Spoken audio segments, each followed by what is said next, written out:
जय हिंद बच्चों। आप लोगों का बोर्ड एग्ज़ाम एकदम पास आ चुका होगा। तो जैसा कि सब लोगों का यूपी बोर्ड का एग्ज़ाम 22 फरवरी से होने वाला है, तो हम लोग आपके लिए एक बहुत बहुत इम्पॉर्टेंट ही मल्टीपल चॉइस के जो क्वेश्चन होते हैं, बहुविकल्पी क्वेश्चन, उनकी एक सीरीज़ लेकर के आए हैं। आपको हर रोज़ लगभग 20 से 25 क्वेश्चन की बहुविकल्पी जो क्वेश्चन होंगे आपको मिल जाएंगे देखने के लिए। आपको इन क्वेश्चंस को प्रैक्टिस में लाना है।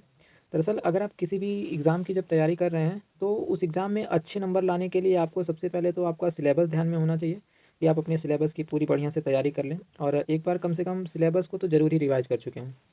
जब सिलेबस को आप देख चुके हों, तो उसके बाद बात आती है प्रीवियस ईयर पेपर की, कि पिछले सालों में कौन से क्वेश्चन आते रहे हैं, किस प्रकार के क्वेश्चन आते रहे हैं, इस बात पर आपको ज़रूर ध्यान में देना चाहिए। तो इसके लिए अगर आप बोर्ड एग्ज़ाम की तैयारी कर रहे हैं इस बार, तो 2023 के जो बोर्ड एग्ज़ाम हुआ है, उसके जो 7 मॉडल पेपर होते हैं, 7 सेट बनते हैं उत्तर प्रदेश में, उन सभी सातों सेटों को आप एक बार प्रैक्टिस ज़रूर कर लें। और आपको हमारे चैनल पर भी सभी सेटों का 2023 के चैनल पर प्रोवाइड करवा दिया जाएगा प्रीवियस ईयर पेपर एक-एक दिन करके, तो उसको आप देख लें। तो जब आप प्रीवियस ईयर पेपर देख लेंगे, तो आपको ये अंदाज़ा हो जाएगा कि हम किस प्रकार से क्वेश्चन पूछे जाते हैं। जब ये 2 चीज़ें आपकी हो जाएँ, तब उसके बाद अगली जो टॉपिक आती है, वो आता है आपका प्रैक्टिस सेट का, कि पिछले साल में जो क्वेश्चन आते रहे हैं, उसके आधार पर आप प्रैक्टिस सेट करें। और प्रैक्टिस सेट कब लगेगा आपका? मॉडल पेपर से, कि आप कोई मॉडल पेपर उठा लीजिए मार्केट से, या यूट्यूब पर देख लीजिए, या फिर आपको एक किताबों में मॉडल पेपर दिए होते हैं। और उत्तर प्रदेश का जो माध्यमिक शिक्षा बोर्ड है, उसने अपनी वेबसाइट पर भी एक मॉडल पेपर जारी कर दिया है, तो आप उसे भी देख सकते हैं। तो मॉडल पेपर को देखने से आपको हर प्रकार के क्वेश्चन जो है जैसे-जैसे एग्ज़ाम में पूछे जाते हैं, उसका आपको अंदाज़ा हो जाएगा, तो अच्छे से आपके नंबर आ सकते हैं। तो ज़्यादा से ज़्यादा नंबर लाने का यही तरीका है कि आप सिलेबस को एक बार ज़रूर कंप्लीट कर लें। प्रीवियस ईयर का जो 7 मॉडल पेपर है, 7 ठो आपका जो रहता है पेपर, उसको ज़रूर देख लें, और उसके बाद अब आप प्रैक्टिस करें। और अगर बहुविकल्पी क्वेश्चन की बात करें, तो सभी विषयों का मिला कर के 120 नंबर का बहुविकल्पी क्वेश्चन हो जाएगा। तो 120 नंबर बहुत ही इंपॉर्टेंट हो सकते हैं आपके कक्षा 10 के एग्ज़ाम के लिए। तो आज उसी में एक हम लोग लेकर के आए हैं आपकी प्रैक्टिस के लिए। अ, बस ये सोशल साइंस से आपका है, कि जो आपका सामाजिक विज्ञान है, सामाजिक विज्ञान में संसाधन और विकास से इम्पोर्टेंट कुछ क्वेश्चंस हैं, उन क्वेश्चन को आप देखिए ध्यान से, और उन्हें लगाने की कोशिश करिए कि किस तरीके से उनका आंसर दिया जा सकता है। तो आइए एकदम ध्यान से देखें, और साथ साथ आप इसका जवाब देते रहें कमेंट में, और मन ही मन में बोलते भी रहें सवालों को, तो आपको रट जाएगा, अच्छे से याद हो जाएगा। आइए देखते हैं हमारा जो पहला क्वेश्चन है। पहले क्वेश्चन की तरफ बढ़ते हैं। तो पहला क्वेश्चन ये दिया हुआ कि भारत के किस राज्य में वन का सबसे अधिक विस्तार है? तो वन का सबसे अधिक विस्तार किस राज्य में है? तो वनों की जो एक रिपोर्ट जारी की जाती है, ये 2021 में रिपोर्ट जारी की गई थी। उस 2021 की वन रिपोर्ट के मुताबिक मध्य प्रदेश में सबसे अधिक वन क्षेत्र पाया जाता है। क्षेत्रफल के हिसाब से अगर देखेंगे, तो मध्य प्रदेश सबसे आगे है। अब आपके लिए कुछ आंकड़े हैं कि कौन सा वन रिपोर्ट कैसी है। 2021 की जो वन रिपोर्ट आई थी, उसमें क्षेत्रफल के आधार पे पहले नंबर पर है वो मध्य प्रदेश। सबसे ज़्यादा क्षेत्रफल पर मध्य प्रदेश में वन पाए जाते हैं। दूसरे स्थान पर आता है अरुणाचल प्रदेश। तो मध्य प्रदेश, अरुणाचल प्रदेश, और तीसरे स्थान पर है आपका छत्तीसगढ़।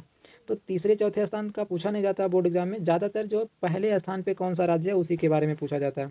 अच्छा, ये तो क्षेत्रफल के हिसाब से था। एक बात आपको परसेंटेज के हिसाब से भी ध्यान में रखनी है, कि परसेंटेज के हिसाब से सबसे ज़्यादा वन क्षेत्र जो वो मिजोरम में है। ये भी पहाड़ी क्षेत्र है, और एकदम जंगलों से भरा हुआ है। देख रहे हैं 84.53% यहाँ की जो क्षेत्रफल है, उसमें से वन पाया जाता है। तो क्षेत्रफल के आधार पे देखेंगे तो मध्य प्रदेश, और प्रतिशत के आधार पर देखेंगे तो मिजोरम। अच्छा, अरुणाचल प्रदेश दोनों ही तरीके से दूसरे नंबर पर बसा हुआ है। तो आप ये वन के अपनी ध्यान रखें रिपोर्ट के बारे में। अब अगले क्वेश्चन की तरफ चलते हैं। देखिए, यहाँ पर भी आप देख सकते हैं कि अरुणाचल प्रदेश कहाँ पे है। तो ये आपका बिल्कुल पूर्वी भारत का है अरुणाचल प्रदेश, दूसरे नंबर पर। और मध्य भारत जो में जो बसा हुआ मध्य प्रदेश सबसे अधिक वन क्षेत्र के साथ। और यहाँ पे देख सकते हैं छत्तीसगढ़ है आपका तीसरे स्थान पर, जो है वो क्षेत्रफल के हिसाब से दिखाया गया है। और मिजोरम भी यहीं पर है बगल में, ये मिजोरम है जो क्षेत्रफल प्रतिशत के हिसाब से सबसे ज़्यादा है। तो आप देख सकते हैं रिपोर्ट के हिसाब से। अब हमारा अगला क्वेश्चन है कि निम्नलिखित में से किस खनिज का भारत निर्यात नहीं करता? ये क्वेश्चन जरूर ध्यान में रखें कि नहीं के बारे में पूछा है, कि किसका निर्यात नहीं करता, मतलब विदेश में कौन से खनिज को नहीं भेजता है। तो भारत जो है लोहे को भी विदेश में भेजता है। यहाँ विशाखापट्टनम से ढेर सारे लोहे का निर्यात किया जाता है। मैग्नीज का भी निर्यात करता है, अभ्रक का भी निर्यात करता है। बस ये गंधक, इसको सल्फर भी कहते हैं, तो गंधक का निर्यात भारत नहीं करता है। तो ये ऑप्शन सही हो जाएगा, बाकी सारे ऑप्शन गलत हो जाएंगे। अब अगले क्वेश्चन की तरफ चलते हैं कि दक्षिण भारत में किस नदी घाटी परियोजना सबसे बड़ी नदी घाटी परियोजना कौन सी है? यहाँ दक्षिण भारत की सबसे बड़ी नदी घाटी परियोजना के बारे में आपको बताना है।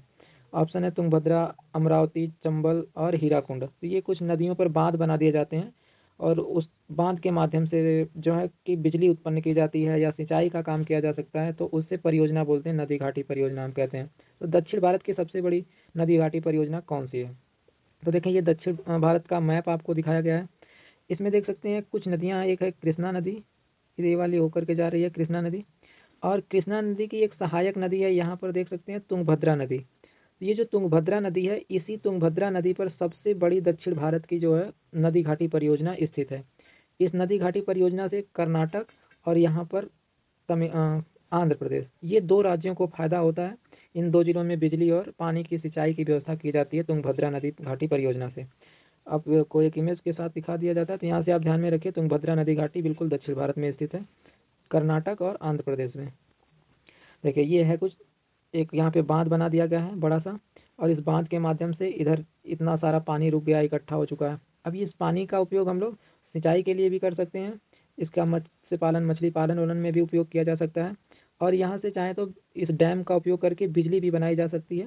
तो ये तरीके हैं जो नदियों पर बांध बना करके परियोजनाएं लागू की जाती हैं। चलिए अब अगले क्वेश्चन की तरफ देखते हैं। हमारा अगला क्वेश्चन है कि झारखंड का कोडरमा किस खनिज के उत्पादन के लिए प्रसिद्ध है? झारखंड का कोडरमा देखें, तो झारखंड का ये जो कोडरमा राज्य जिला है, ये अभ्रक के उत्पादन के लिए फेमस है। यहाँ पर सबसे ज़्यादा अभ्रक होता है, और बाकी जो चांदी है, लोहा है, सोना है, तो ये सोने के लिए तो कर्नाटक फेमस है। लोहा जो होता है ज़्यादातर उड़ीसा हो गया, और झारखंड में भी उड़ीसा होता है लोहा, लेकिन उड़ीसा सबसे आगे। तो ये कुछ आपको दिए गए थे, तो कोडरमा पूछा गया था, तो कोडरमा में अभ्रक सही हो जाएगा ऑप्शन आपका। अब झारखंड बहुत ही खनिज एकदम परिपूर्ण राज्य है, तो और आप देख लीजिए कि झारखंड में कौन कौन से जिले फेमस हैं किस चीज़ों के लिए। तो देखिए, पहला चीज़ कोडरमा अभ्रक के लिए था। कोडरमा एक झारखंड का जिला है यहाँ पर स्थित, तो देख रहे हैं यहाँ कोडरमा अभ्रक के लिए हो गया। दूसरा, झारखंड में ही स्थित एक झरिया जिला है, तो झरिया जो जिला है वो कोयले के लिए फेमस है। तो देखिए, दूसरा खनिज हो गया आपका। तीसरा, झारखंड का एक जिला है चिरिया, यहाँ पर स्थित है, चिरिया जिला हो गया। तो चिरिया जिला जो लोहे के अयस्क के लिए, लोहे के खनिज के लिए फेमस है। और यहाँ पे झारखंड से एक और क्वेश्चन पूछा जाता है, जादूगोड़ा। जादूगोड़ा ये जिला है झारखंड का। जादूगोड़ा जो है फेमस है, वो यूरेनियम के लिए फेमस है। तो यहाँ पर यूरेनियम का जो खनिज पाया जाता है। तो आपको क्या करना है, 4 जिलों का नाम याद रखना, कोडरमा अभ्रक के लिए, कोयला झरिया, और जादूगोड़ा को याद रखना यूरेनियम के लिए, और लौह अयस्क के लिए चिरिया जिला जो है वो फेमस है झारखंड के। ये 4 जिले जो है फेमस हैं, इनका नाम पूछा जा सकता है आपको एग्जाम में। चलिए हम अगले क्वेश्चन की तरफ चलते हैं। तो देख रहे हैं, यूरेनियम का उत्पादक स्थल, यूरेनियम कहाँ पाया जाता है? तो अभी अभी पिछले स्लाइड में आपको दिखाया गया था कि यूरेनियम जो है जादूगोड़ा के लिए है। तो देखिए, जादूगोड़ा में यूरेनियम का जो है प्रमुख स्थल है उत्पादन का। अच्छा, यूरेनियम के साथ साथ ये घाटशिला जो है, ये भी जिला जो है झारखंड का ही है, और यहाँ भी उत्पादन होता है यूरेनियम का, लेकिन प्रमुख स्थान जो है आपका वो जादूगोड़ा है। तो यहाँ पर भी अगर कभी जादूगोड़ा ना हो तो घाटशिला ये भी झारखंड में ही है, और यहाँ पर भी यूरेनियम होता है। अच्छा, झरिया जो था वो कोयले के उत्पादन के लिए फेमस था, ये भी झारखंड का है। अब दिग्बोई के बारे में आप जान लीजिए, ये असम में है, असम का एक राज्य है, और ये जो है अपने तेल के लिए फेमस है। तो यहाँ पर ज़्यादातर तेल का उत्पादन होता है। चलिए अब अगला क्वेश्चन हम लोग देखते हैं। हमारा जो अगला क्वेश्चन है वो है, उड़ीसा किस खनिज का सबसे बड़ा उत्पादक है? तो देख लीजिए आपकी, उड़ीसा जो है, उड़ीसा के बारे में क्वेश्चन पूछा गया कि किस खनिज का सबसे ज़्यादा उत्पादन करता है। तो उड़ीसा जो है वो आपका मैग्नीज उत्पादन के लिए सबसे ज़्यादा उत्पादक करता है मैग्नीज का। वैसे उड़ीसा में लौह अयस्क भी होता है, तांबा भी थोड़ा बहुत होता है, लेकिन मैग्नीज के लिए सबसे ज़्यादा ये फेमस है। चलिए अब अगले क्वेश्चन की तरफ हम लोग चलते हैं। अच्छा, एक यहाँ से आप याद करके रख लीजिएगा थोड़ा कॉपर के बारे में, कि कॉपर का उत्पादन राजस्थान का खेतड़ी जो है, खेतड़ी जिला, ये राजस्थान में है, तांबे के लिए फेमस है बहुत ही। ये कई बार क्वेश्चन में पूछा गया कि खेतड़ी किसके लिए फेमस है, या तांबे का उत्पादन कहाँ होता है ज़्यादा। तो अगले क्वेश्चन की तरफ चलिए। अगला जो हमारा क्वेश्चन है वो है कि ऊर्जा का गैर पारंपरिक स्रोत। अब देखिए, गैर पारंपरिक का मतलब क्या है, कि जो आपकी हमारी पिछली पीढ़ियां, जो हमारे पूर्वज जो हैं, वो किस स्रोत का प्रयोग नहीं करते थे, यानी प्राचीन समय में जिसका प्रयोग नहीं होता था, उसको बताना है आपको। गैर परंपरागत उसको कहते हैं। और पारंपरिक स्रोत का मतलब होता है कि जो पुरानी पीढ़ियां उपयोग में लाती थी। यहाँ गैर पारंपरिक पूछा गया है, तो पुराने समय से ही कोयले का उत्पादन होता था, पेट्रोल भी आपका यूज किया जाता था, गैस भी। लेकिन विद्युत का उत्पादन नया नया है, तो ये गैर पारंपरिक स्रोत हो गया। और बाकी जो हो गए ये सब पारंपरिक स्रोत हो गए। अगला क्वेश्चन हमारा है कि भारत में कोयले का सर्वप्रमुख उत्पादक राज्य कौन सा है। तो भारत में कोयले का सर्वप्रमुख उत्पादक सबसे ज़्यादा जो प्रमुख उत्पादक भारत में कोयले का है वो है आपका झारखंड। अभी अभी बताया गया था कि झारखंड का जो झरिया है, यहाँ पर कोयले का बहुत ज़्यादा उत्पादन होता है। तो झरिया जिला हो गया झारखंड का, वो कोयले के लिए फेमस है। वैसे कोयला उड़ीसा में भी पश्चिम बंगाल में भी है, यहाँ पे छत्तीसगढ़ में भी होता है, लेकिन झारखंड सबसे ज़्यादा प्रमुख है। अगला क्वेश्चन हमारा, सर्वोत्तम कोयले का प्रकार, यानी कोयले का सबसे बढ़िया प्रकार कौन सा है। कोयला 4 प्रकार का होता है, इसमें सबसे बढ़िया कौन प्रकार होता है। तो देखिए सबसे बढ़िया कोयला जो होता है वो एंथ्रासाइट होता है। अब एंथ्रा में देखिए ए से लिखा जाता है एंथ्रासाइट, तो ये ए क्वालिटी का एकदम है, इसलिए याद करने के लिए ए से एंथ्रा और ए क्वालिटी का एकदम हो जाएगा, तो एंथ्रासाइट।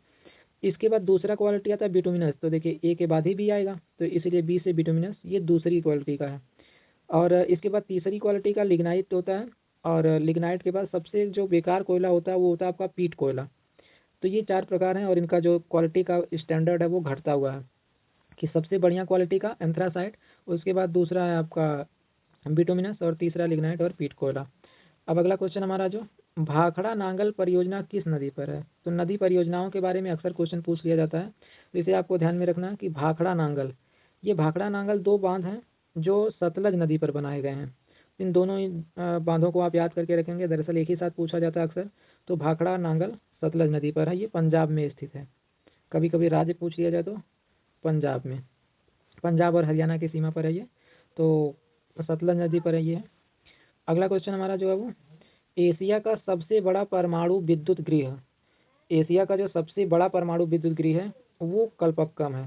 अच्छा, यहाँ से आपको ध्यान में रखना है कि ये पूरे भारत का ही नहीं बल्कि एशिया का सबसे बड़ा परमाणु विद्युत गृह है। अब एशिया का है तो भाई भारत का भी तो सबसे बड़ा होगा ही, इसलिए आपको दोनों बातें ध्यान में रखनी, भारत का पूछे तब भी सबसे बड़ा, और दूसरा एशिया का पूछे तब भी। तो ये है तारापुर, तारापुर परमाणु विद्युत गृह जो है वो सबसे पुराना विद्युत गृह है। तारापुर जो है ये महाराष्ट्र में पड़ता है, तो महाराष्ट्र, ये आपको ध्यान में रखना है कि महाराष्ट्र का तारापुर हो गया। अब यहाँ से आप थोड़ा चीज़ें और जान लीजिए कि इसके अलावा क्या क्या चीज़ें हैं। ये कलपक्कम भी एक आपका परमाणु विद्युत गृह है, और यहाँ से भी बिजली उत्पादन होता है, ये मद्रास में है, यानी अब आजकल चेन्नई के आसपास ये एरिया है चेन्नई में, जो आपका तमिलनाडु में पड़ता है, तो ये तमिलनाडु का है क्षेत्र। नरौरा जो है ये आपका उत्तर प्रदेश का है, यूपी में पड़ता है, नरौरा विद्युत गृह है। और कैगा जो है ये कर्नाटक का है। तो राज्यों को भी आपको थोड़ा याद कर लेना है, कभी कभी राज्य पूछ लेता है कि कैगा कहाँ पे है। तो कैगा जो परमाणु विद्युत गृह है वो कर्नाटक में हो गया, नरौरा विद्युत गृह जो हो गया ये यूपी में हो गया, कलपक्कम जो चेन्नई तमिलनाडु में हो गया, और तारापुर जो हो गया आपका वो है महाराष्ट्र में। ये सारे के सारे परमाणु विद्युत गृह, यानी कि यहाँ से बिजली बनाई जाती है परमाणु ऊर्जा का खर्च करके। अगला क्वेश्चन है कि भारत में किस स्थान पर पहला परमाणु ऊर्जा स्टेशन स्थापित किया गया था। तो भारत का पहला परमाणु ऊर्जा संयंत्र कहाँ पे है। तो पहला जो परमाणु संयंत्र था भारत का वो है तारापुर, तारापुर में ही पहला परमाणु विद्युत घर लगाया गया था, और यही सबसे बड़ा भी है, तो ये ऑप्शन सही हो जाएगा। अच्छा, जानकारी के लिए आपको, ये जो सबसे, ये तो पुराना हो गया, पहला था या पुराना भी कह सकते हैं। दूसरा ये कूडनकुलम, इसके बारे में सबसे नवीन ये है। तो अगर सबसे नया पूछा जाए तो कूडनकुलम ये आपका तमिलनाडु में है, सॉरी आंध्र प्रदेश में है ये, तो आंध्र प्रदेश में पड़ता है आपका कूडनकुलम। सबसे नया जो परमाणु विद्युत गृह है ये है आपका यहाँ पे स्टेशन। और कलपक्कम बता दिया गया था आपको कि ये तमिलनाडु में है, चेन्नई में। और नरौरा जो है उत्तर प्रदेश में है, ये दोनों भी परमाणु विद्युत स्टेशन है। चलिए, आज के लिए इतने ही क्वेश्चन थे आपके पास, तो ऐसे ही वीडियो के लिए आप चैनल पर आ सकते हैं हमारे, जुड़ सकते हैं, और आपको हर रोज़ ऐसे ही क्वेश्चन की प्रैक्टिस सेट करवाए जाएंगे। बहुत ही इंपॉर्टेंट जो क्वेश्चंस होते हैं, बहुविकल्पी क्वेश्चन को करने से आपका ये फ़ायदा भी होगा कि आपको जो 1 नंबर के 2 नंबर के क्वेश्चन आते हैं वो भी लग जाएंगे, और जो मैप का क्वेश्चन आता है भरने के लिए आपको ये भी पता चल जाएगा कि यहाँ नरौरा विद्युत गृह कहाँ पे है, तो उसको लगाना कैसे है मैप में, ये सारी चीज़ें आपको कन्फर्म हो जाएंगी। तो आशा करते हैं कि आप लोग एकदम ठीक होंगे, तो अच्छे से पढ़ाई करते रहिए ताकि अच्छे परसेंटेज के साथ आप लोग पास हो सकें। तो अपना ध्यान रखिएगा, मिलेंगे अगली वीडियो में, तब तक के लिए जय हिंद।